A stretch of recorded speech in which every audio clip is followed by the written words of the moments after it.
Hello everyone, welcome back to our channel English माध्यम के platform पे मैं हूँ आपकी एडुकेटर प्रियंका ठाकुर।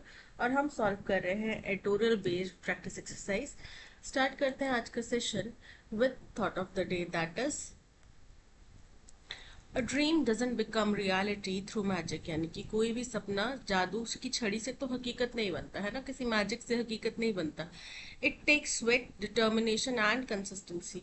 किसी भी सपने को हकीकत बनाने के लिए आपको बहुत ज़्यादा स्वेट यानी कि बहुत ज़्यादा मेहनत करनी पड़ेगी, बहुत ज़्यादा डिटर्मिनेशन रखना पड़ेगा कि हाँ मुझे अचीव करना ही करना है, इसमें कोई किंतु परंतु नहीं होगा।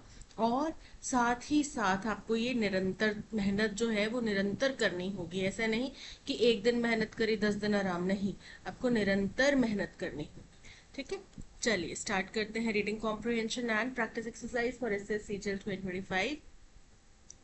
Earth is our home and the only place we can live, as there is no alternative habitable planet known so far।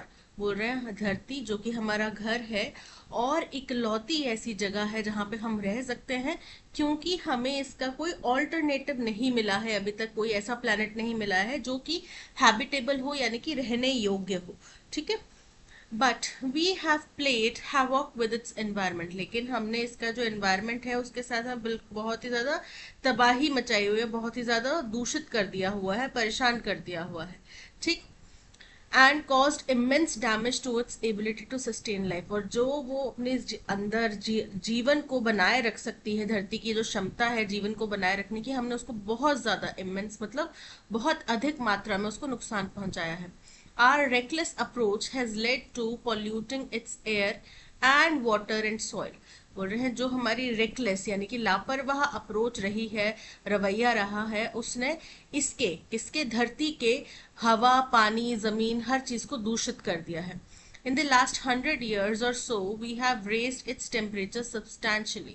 पिछले 100 सालों में या लगभग इतना ही हमने धरती का जो टेम्परेचर है वो बहुत ज़्यादा सब्सटेंशियली यानी कि बहुत अधिक मात्रा में बढ़ा दिया है।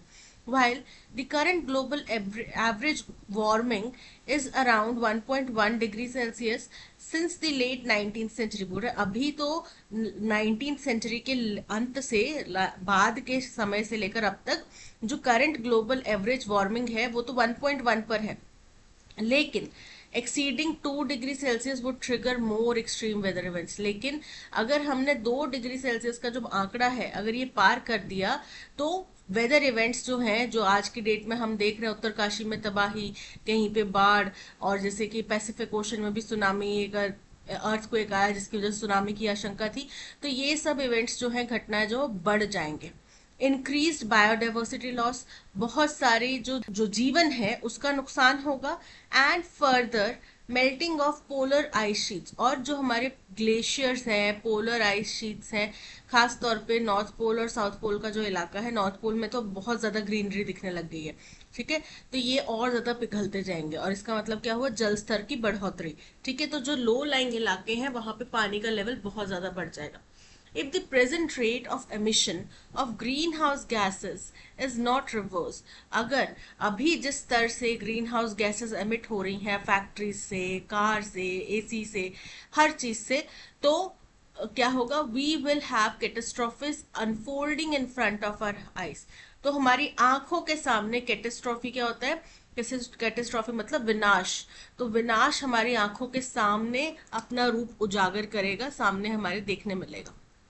But all is not lost, लेकिन ऐसा नहीं है कि हम पूरा युद्ध हार चुके हैं, सब कुछ खत्म हो चुका है।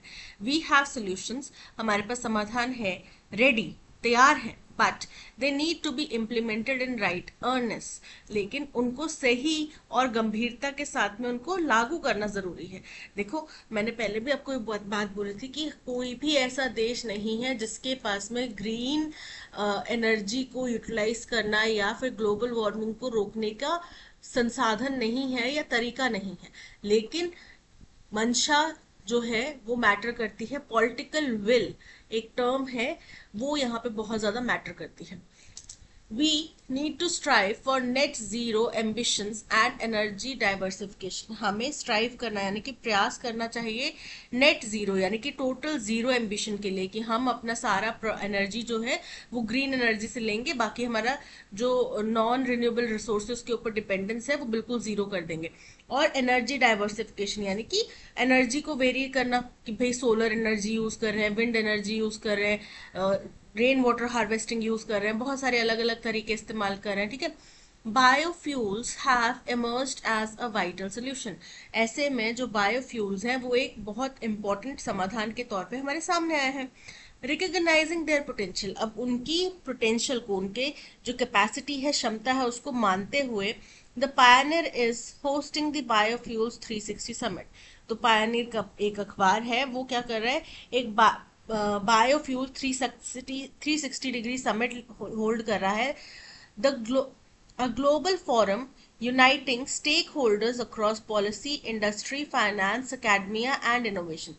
ये एक ऐसा प्लेटफॉर्म है जहां पे अलग अलग स्टेक होल्डर्स मतलब जो लोग इससे प्रभावित हो रहे हैं, जो लोग इसमें इंटरेस्ट रख रहे हैं, चाहे वो पॉलिसी मेकर्स हों यानी कि नेता हों, इंडस्ट्री एस्पिरेंट्स हों या फिर इंडस्ट्रियलिस्ट हों, फाइनेंस जगत के लोग हों, एकेडमिक जगत के लोग हों, या कोई इनोवेटर हो, ठीक है, वो सब इसमें पार्टिसिपेट कर सकते हैं। With India striving for energy security, अब जैसे जैसे हिंदुस्तान प्रयास कर रहा है कि हम एनर्जी सिक्योरिटी की तरफ बढ़ें, क्लाइमेट रेजिलियंस की तरफ बढ़ें, the summit comes at a pivotal moment in the Nations green energy journey. तो ये जो समिट हुआ है ये बहुत ही पिवटल यानी कि महत्वपूर्ण क्षण में हुआ है, जब हमारे देश की जो ग्रीन एनर्जी की यात्रा है वो आरंभ हो चुकी है। The summit is designed to drive dialogue, action and partnerships across the full spectrum। अब ये जो समिट है, ये जो समिट है, इसको इस तरीके से डिजाइन किया गया है कि ड्राइव करना यानी कि प्रेरित करना, ये इस तरीके की चीजों को प्रेरित करे, बातचीत को प्रेरित करे, एक्शन को प्रेरित करे, पार्टनरशिप को प्रेरित करे, full spectrum of the biofuels ecosystem. जो बायोफ्यूल का इकोसिस्टम है उसका पूरे जितने भी उसमें कंपोनेंट्स आते हैं उन सभी के ऊपर, from ethanol and biodiesel to second and third generation fuels, चाहे इथेनॉल हो, चाहे बायोडीजल हो, चाहे सेकेंड या थर्ड जनरेशन फ्यूल्स हो। Set against the backdrop of India's climate goal. अब सेट अगेंस्ट द बैकड्रॉप का मतलब होता है किसी चीज के कंटेक्स्ट में, तो हिंदुस्तान के क्लाइमेट गोल्स के कंटेक्स्ट में देखते हुए the urgent need to reduce fossil fuel dependence, जो हमारी अभी जरूरत है कि तुरंत प्रभाव से हमें अपनी फॉसिल फ्यूल की डिपेंडेंस को कम करना है। The summit is more than just a conference. तो ऐसे में ये जो समिट है ये केवल एक कॉन्फ्रेंस मात्र नहीं है। It is a strategic gathering of leaders, including policymakers, international agencies, financial institutions, producers, startups, academia and youth। तो बोल रहे हैं कि ये एक स्ट्रैटेजिक कूटनीतिक गैदरिंग है, किसकी, लीडर्स की, पॉलिसी में, जिसमें पॉलिसी मेकर्स भी शामिल हैं, इंटरनेशनल एजेंसीज शामिल हैं, फाइनेंशियल इंस्टीट्यूट शामिल है, प्रोड्यूसर्स शामिल है, स्टार्टअप शामिल है, एकेडमिया यानी कि एकेडमिक जगत के लोग और युवा शामिल है। The Biofuels 360 Summit addresses both opportunities and roadblocks in the bioeconomy। बोल रहे हैं अब जो बायोफ्यूल है ये दोनों ही देता है, एड्रेसेस यानी कि दोनों चीजों को सुलझाता है, क्या, जो हमारे पास अपॉर्चुनिटीज हैं उनको, और जो रोड ब्लॉक्स हैं यानी कि रोड़े हैं, जो राह में अवरोध हैं बायो इकोनॉमी की, उन दोनों को ही यहाँ पे समाधान मिल सकता है। थ्रू पॉलिसी डायलॉग, अब पॉलिसी की बातचीत के जरिए the summit explores national and international mandates. इस समिट में हमारे देश में क्या मैंडेटरी है, अनिवार्य है, इंटरनेशनल लेवल पे क्या अनिवार्य है, इन चीजों को एक्सप्लोर किया जाएगा, इनके ऊपर बात होगी, इंसेंटिव्स के बारे में बात होगी, and regulatory frameworks that can enable large scale deployment of biofuels. और क्या ऐसे प्रावधान बनाए जाए, क्या ऐसा फ्रेमवर्क यानी कि स्ट्रक्चर बनाया जाए जिससे कि बड़े पैमाने पर बायोफ्यूल्स को डिप्लॉय किया जाए यानी कि इस्तेमाल किया जाए। A stand out feature is the innovation exchange. एक बहुत ही अलग सा जो फीचर है यहाँ पे, अलग सा जो एक पहलू है वो क्या है, इसका innovation exchange, where cutting edge technologies from research institution, जहाँ पे कटिंग एज यानी कि एकदम नई, एकदम अत्याधुनिक जो टेक्नोलॉजीज है रिसर्च इंस्टीट्यूट से, स्टार्टअप से और एस्टैब्लिश्ड इंडस्ट्री प्लेयर्स से विल बी शोकेस, वो यहाँ पे दर्शाई जाएगी। This aims to spur collaboration and adoption of sustainable biofuel technologies. इससे क्या होगा? स्पर करना मतलब प्रेरित करना। तो ये इसका उद्देश्य है कि प्रेरित किया जाए कोलैबोरेशन, क्योंकि 2-3 संगठन आके मिलके कोलैबोरेट करके कुछ बनाए, है ना, उसके ऊपर, या कोई बना रहा है तो उसको सहयोग करें। Adoption of sustainable biofuel technologies, और साथ ही साथ अडॉप्ट करें, यानी कि अपने जो भी काम कर रहे हैं उसमें लागू करें जो सस्टेनेबल बायोफ्यूल टेक्नोलॉजीज है उनको। Another critical theme is investment and finance. एक और जो महत्वपूर्ण थीम है वो क्या है? इन्वेस्टमेंट और फाइनेंस, जिसके लिए which seeks to connect developers, जहां पे प्रयास किए जाएंगे कि डेवलपर्स को साथ में जोड़ा जाए फाइनेंशियर्स के, फॉस्टर सस्टेनेबल प्रोजेक्ट पाइपलाइंस, और जो कि क्या कर सके? फॉस्टर करना यानी कि प्रोत्साहित करना सस्टेनेबल प्रोजेक्ट्स को पाइपलाइन में ला सकें, यानी कि उनको वर्किंग कंडीशन में ला सकें। And develop risk mitigation frameworks necessary to support viable and climate smart investments, और ऐसे रिस्क मिटिगेशन यानी कि मिटिगेशन मतलब कम करना, तो रिस्क को कम करने वाले ऐसे स्ट्रक्चर बनाया जाए, ऐसा फ्रेमवर्क, ऐसा कार्य प्रणाली बनाई जाए जो कि वायबल और क्लाइमेट स्मार्ट इन्वेस्टमेंट्स हों, यानी कि जो महत्वपूर्ण और वायबल यानी कि अचीवेबल और क्लाइमेट स्मार्ट यानी कि क्लाइमेट को ध्यान में रखते हुए जो इन्वेस्टमेंट्स हो उनको सपोर्ट कर सके। Recognising the importance of human capital, ऐसे में अगर हम ये चीज समझते हैं कि ह्यूमन कैपिटल यानी कि वर्क फोर्स की जो क्षमता है उसको मानते हैं, the summit also emphasises skills and capacity buildings.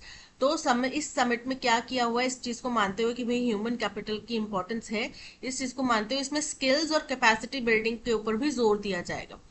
The summit aims to build consensus, इस समिट का उद्देश्य है कि सर्व सहमति बनाई जाए। इनेबल नॉलेज ट्रांसफर, मेरे पास कुछ ज्ञान है मैं आपको ट्रांसफर कर रही हूँ, ठीक है, वो चीज सुनिश्चित की जाए। एंड फॉस्टर एक्शनेबल सोल्यूशन, और फॉस्टर अगेन प्रोत्साहित करना एक्शनेबल सोल्यूशन यानी कि वो सोल्यूशन जिनके ऊपर एक्शन लिया जा सके। The Pioneers Biofuels 360 Summit stands as a timely and strategic intervention. बोल रहे हैं पायनियर का बायोफ्यूल्स 360 समिट जो है वो स्टैंड मतलब कि स्थित है, स्थापित है, कैसे? एक टाइमली, सही समय पर लिया गया, सही मंशा से लिया गया हस्तक्षेप है, एक इंटरवेंशन है। इट रीइंफोर्सेस द फैक्ट दैट, ये इस फैक्ट को रीइंफोर्स करता है यानी कि मजबूत करता है कि सस्टेनेबल डेवलपमेंट रिक्वायर्स कोलैबोरेशन, की सस्टेनेबल डेवलपमेंट किसी एक व्यक्ति या एक जने के या सिर्फ एक सरकार के ऊपर निर्भर होने वाली चीज नहीं, इसके लिए कोलैबोरेट करना पड़ेगा, इन्वेस्टमेंट चाहिए और बोल्ड विजन चाहिए, ठीक है। As the summit unfolds, it is expected, unfold मतलब जैसे जैसे आगे उजागर होएगा, तो अब जैसे जैसे ये समिट आगे उजागर होगा, it is expected to deliver not just dialogue, तो ऐसा उम्मीद की जा रही है कि यहाँ पे ना केवल सिर्फ बातचीत नहीं होगी but direction, लेकिन एक दिशा भी मिलेगी, a road map that can power India's biofuel revolution, एक ब्लूप्रिंट मिलेगा हमें जो कि हिंदुस्तान की बायोफ्यूल रेवोल्यूशन को पावर दे सकता है, गति दे सकता है। एंड इन डूइंग सो, और ऐसा करते हुए, help the world move closer to a greener more resilient future, दुनिया को मदद करेगा ये कि और ज्यादा ग्रीन और ज्यादा मजबूत फ्यूचर की तरफ हम बढ़ें। तो ये था पैसेज, आई होप आपको समझ आ गया होगा। Fill in the blank with the most appropriate option based on the passage, passage के अनुसार यहाँ पे कौन सा सुटेबल ऑप्शन रहेगा वो बताना है। While the current global average warming is around 1.1 degree Celsius, since the late 19th century, exceeding 2 degree would trigger, क्या ट्रिगर करेगा? एक्सट्रीम वेदर इवेंट्स और ज्यादा ट्रिगर कर देगा, राइट?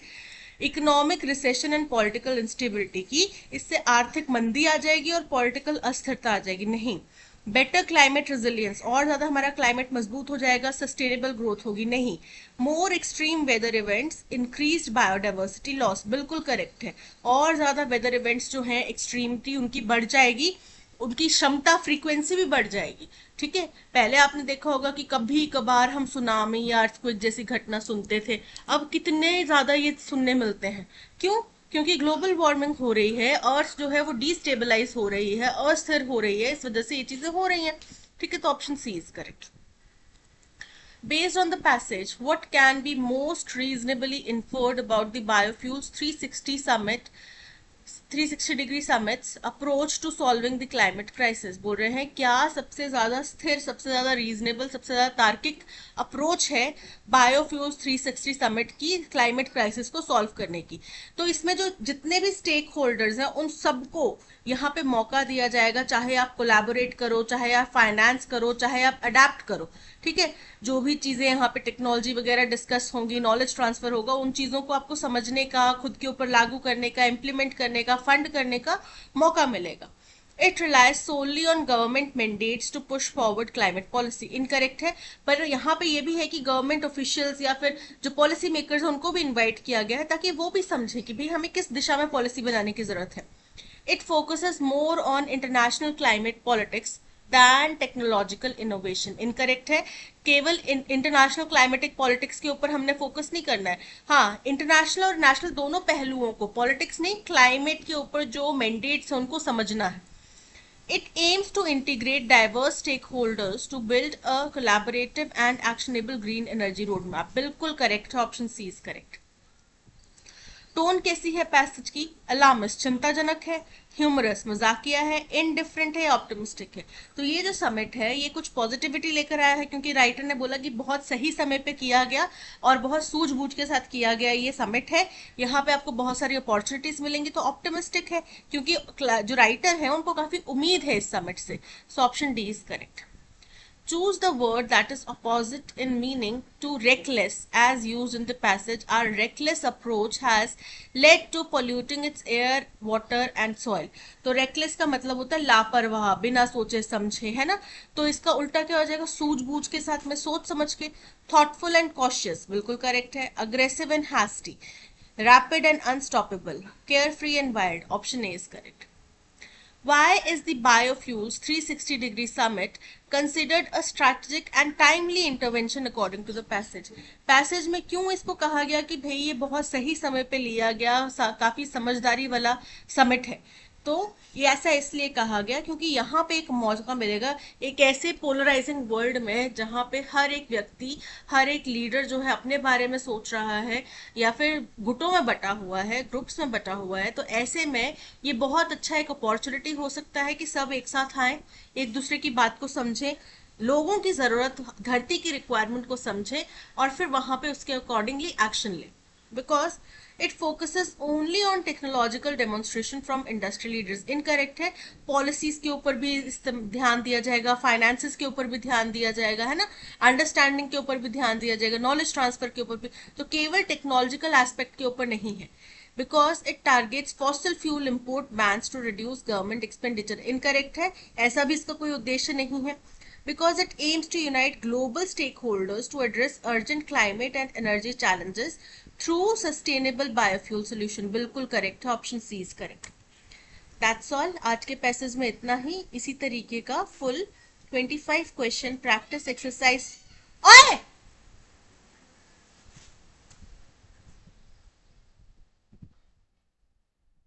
सॉल्व करने के लिए आप हमारा पेड कोर्स ले सकते हैं फ्रॉम द वेबसाइट और ऐप।